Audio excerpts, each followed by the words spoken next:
Sveiki visi, esu Gytas iš Anykščių rajono.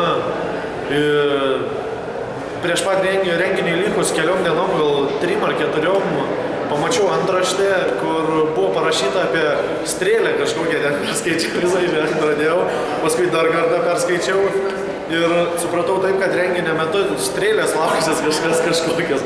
Galvojau, čia įdomu.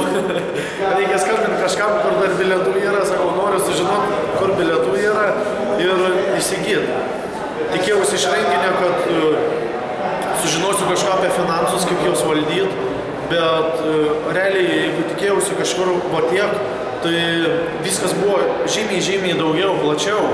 Ir tokia atmosfera visas 3 dienas, taip linksmai leidžiam laiką, tiek daug emocijų, visokių linksmų, taip giliai į žmogų įlenda, visus įsitikinimus, baimės, visokias viską ištraukia, išplečia viską ir planas visas susidėlioja viskas, kaip tu turi daryti su pinigais tam, kad jie ne tik kad ateitų pas tave, bet tam, kad jie pasiliktų, o ne jie atėjo ir žiūri, kad jų nebėra.